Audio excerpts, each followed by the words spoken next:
Strange Darling, le film dont je viens vous parler aujourd'hui est une véritable claque. Malheureusement, j'ai un gros problème, je ne vais pas pouvoir vous en parler, parce que sinon je vais spoiler, et si je spoil la moindre chose, eh ben je vais vous gâcher le plaisir. Comment est-ce que je vais faire ?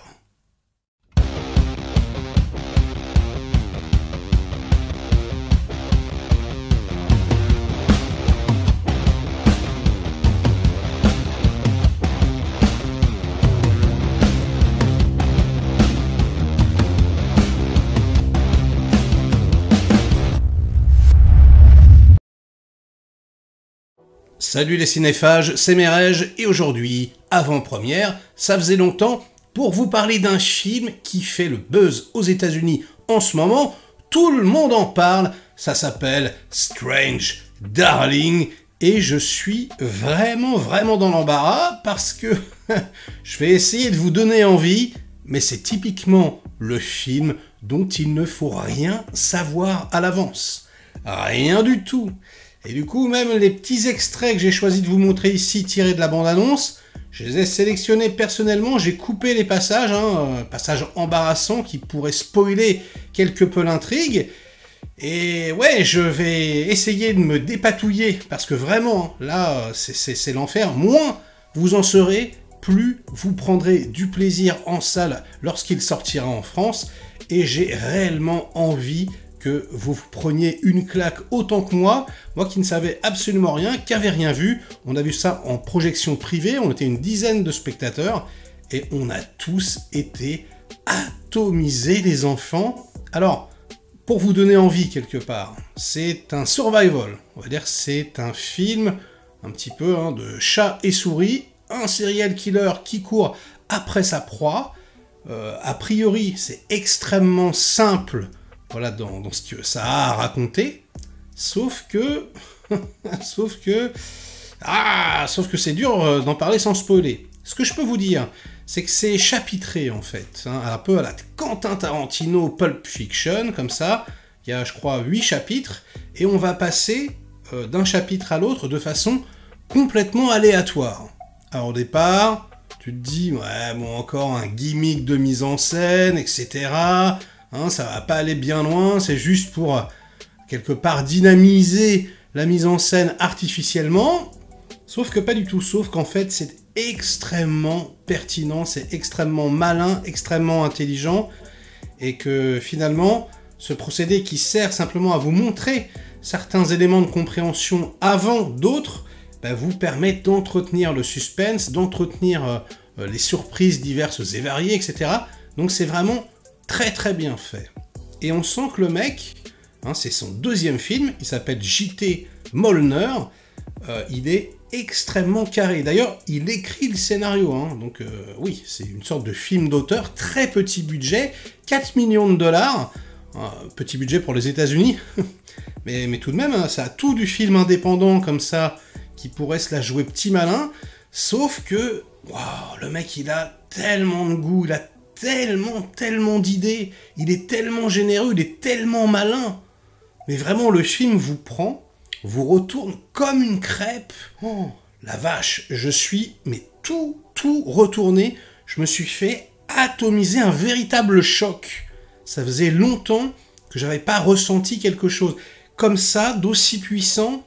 Et comme je vous le disais, le gars, on sent qu'il serre tous les boulons, on sent que tout est à sa place, qu'il a cogité vraiment au moindre détail. Il n'y a rien, mais il n'y a rien en trop. C'est génial. Même les musiques, par exemple.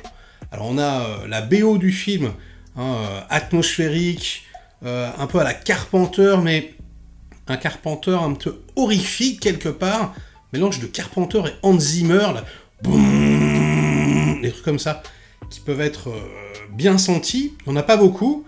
Mais également toutes les chansons qui vont accompagner le film, par exemple, les paroles vont correspondre, vraiment, vont avoir en tout cas une résonance avec ce qui se passe à l'image. Rien n'est là au hasard, c'est vraiment le truc, tu sens que ça a été cogité pendant extrêmement longtemps. Et alors, en plus de ça, c'est marqué au début, c'est assez marrant, shooté en 35 mm, donc en pellicule. Et waouh, c'est magnifique. La photographie est sublime, mais réellement, hein, un scope flamboyant. Quelque part, on retrouve les ambiances que j'adore des années 90, avec parfois un rouge extrêmement tranché, ce genre d'ambiance, vous savez, où on y va frontalement. Et comme c'est en 35, le rouge en 35, ça n'a rien à voir, hein. Franchement, c'est sublime. Bah ouais, on se prend, mais alors, des images dans la tronche, c'est génial. Alors, vous me connaissez, moi j'adore quand c'est beau, là c'est sublime. Et le truc qui est assez incroyable, c'est que le chef-op, donc le mec qui fait la photographie du film, c'est Giovanni Risibi. Oui, oui, l'acteur. C'est incroyable. Et en fait, c'est son premier film en tant que chef-op. Mais la vache, alors déjà, je l'aimais beaucoup en tant que comédien, mais là, c'est clair que... Mais d'où ça sort, quoi? Et donc, j'ai regardé, c'est vrai que sa filmographie, pour l'instant, c'était quelques clips vidéo, et là, mais c'est bon, quoi. Premier film, coup de maître, c'est assez hallucinant. Le film se repose essentiellement sur deux comédiens, alors qui sont absolument extraordinaires. On a des prestations hors normes, vraiment qui vont à la fois vous glacer le sang et à la fois vous marquer, vous rester pendant extrêmement longtemps. On a un homme et une femme. Alors la femme, c'est celle qui jouait dans Reacher. Elle s'appelle Willa Fitzgerald. Elle joue le rôle de The Lady. On ne sait pas comment elle s'appelle. Et lui, il joue le rôle du démon. C'est Kyle Gallner. Et tous les deux, ils livrent leurs prestations les plus intenses de toute leur carrière. Enfin, en tout cas, à mon sens, c'est absolument estomacant. Le gars, c'est un directeur d'acteur extraordinaire. Mais vraiment. Le film est pas foncièrement gore. Il y a du sang, etc. un petit peu. Mais je veux dire, ça va. Ça joue pas là-dessus, quoi. C'est vraiment plus une ambiance, quelque part à la Stephen King, qui se marierait avec Tarantino. Difficile à expliquer, encore une fois, sans vous spoiler. Mais en tout cas, sachez que vous n'avez rien vu de tel, jamais. Mais jamais. Clairement, c'est un film hyper sexué. Donc il y a des scènes de sexe, il y a des scènes, on va dire, de drague, il y a des images ultra marquantes, hein, en mode serial killer, par exemple. Là, on voit le gars étranglé en gros plan, ce genre de truc. Donc, âme sensible, s'abstenir toutefois, tout en sachant que graphiquement, c'est pas non plus insoutenable. C'est plus donc psychologiquement que les choses vont grincer, mais alors énormément. Ça joue avec tous les clichés du genre, hein, tous les clichés du film de serial killer. On est sans arrêt brinque-ballé de gauche à droite, on ne sait absolument pas ce qui va se passer. Et surtout, ouais, on est estomaqué par les punchlines, par la puissance des comédiens, par les situations. C'est génial. Les spectateurs dans la salle n'en revenaient pas.